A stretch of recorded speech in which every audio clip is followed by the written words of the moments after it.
Okay guys, I am back with you again. It's just about 2 p.m. now on Saturday the 21st of October. I'm still down at Johnson's Point, or across from Johnson's Point, I guess I should say.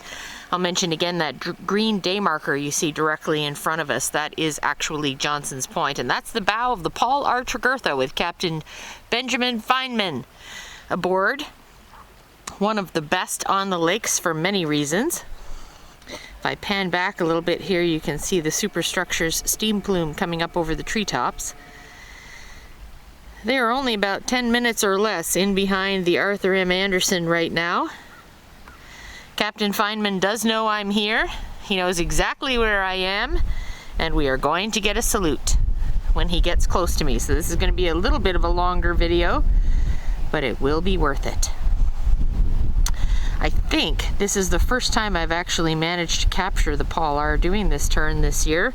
I've of course come down for Captain Newland and the James R Barker a number of times. I got the American Spirit, the Burns Harbor. I've done the Gott down here this year. I think even the Spear.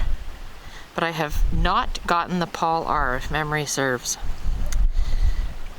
So you can see this is a little bit different than the Arthur M. Anderson. The 1,000-foot vessels have to start this turn a lot earlier than the smaller ones do. They take up a lot more room, of course. So the same thing applies that did to the Anderson and to all Great Lakes vessels. No thrusters are being used here. They're just speeding up into the turn. And they'll go full rudder hard to port, and that will kind of kick their stern end around. They are still moving forward. They're not pivoting on the front or on the bow. They can't do that. That's obviously not possible unless they're completely stopped, which they can't do in this case. So they're moving forward, but to us it actually does look like they are pivoting around, which is why I bring that up. Great sky, great leaves in the background. The light on the ship stinks, but it's the time of day. What can you do? So let's watch Captain Feynman make this turn, and then we'll watch them as they come closer to me as well.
That is just awesome.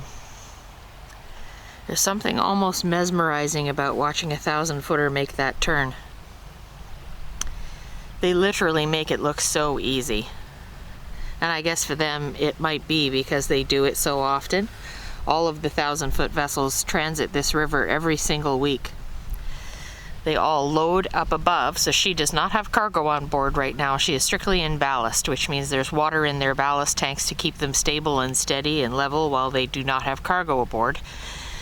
They all load up above the lake, so somewhere like Silver Bay, Two Harbors, Superior, Wisconsin, or somewhere in Duluth. And they will take on either iron ore or coal if they're a ship this size, and they will bring that back downbound loaded. So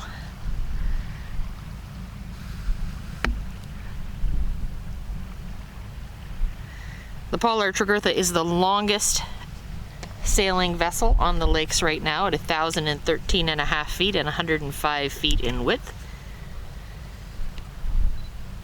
She's referred to as the Queen of the Lakes for that reason.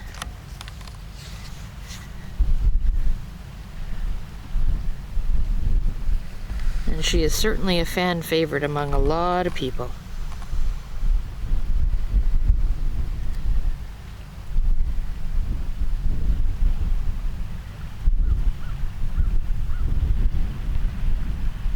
This was the ship that actually got me started into doing photography and following the ship, so she will always have a very special place in my heart for sure.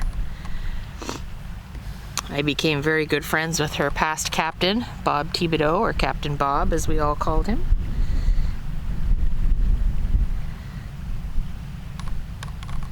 And I've become friends with the current relief captain who is helping out for a month in October, Captain Feynman. He is actually the permanent captain on the Herbert C. Jackson. So he's not normally on this ship. Herbie is his girl.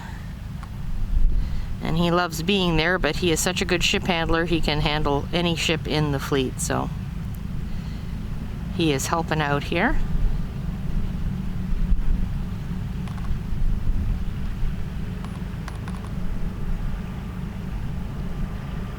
You can see all those beautiful fall colors. It's really nice.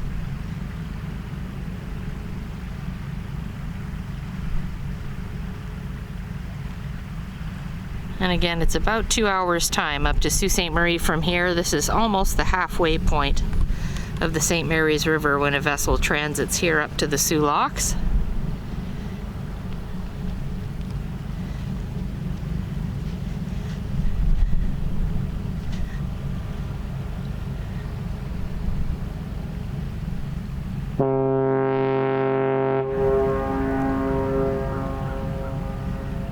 Ooh.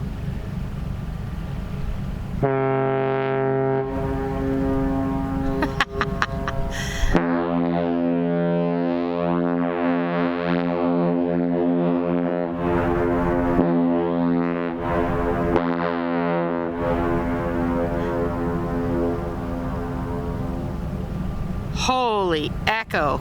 Wow. We got to hear both whistles there. I don't know if he's going to come outside. He normally doesn't, but maybe he will, or at least come to the window or something. I'm giving him a wave. It's so hard to do this and wave at the same time. Ugh. Hi, Cap. And I can't see on this screen, so I have no idea if he's at the window or what he's doing. But the first two blasts we heard were actually the forward whistle. It's up here at the bow. That's the whistle that her current permanent captain uses 90% of the time, unless they're in Duluth, and then he uses the stern whistle the way Captain Feynman did.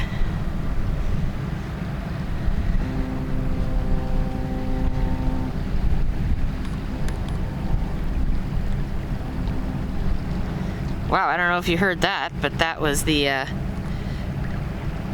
there's the door open. I don't know if he's there or not, I can't tell, but I'm waving just in case. Hi, Cap. Yeah, door's closing. So he came out.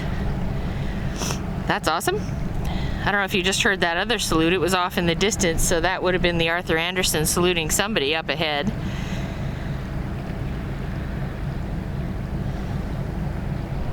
I'm going to get going. I'm going to get some pictures of them while I can, and then I may chase them to Stribling or just come back and wait for the Stuart J. Court.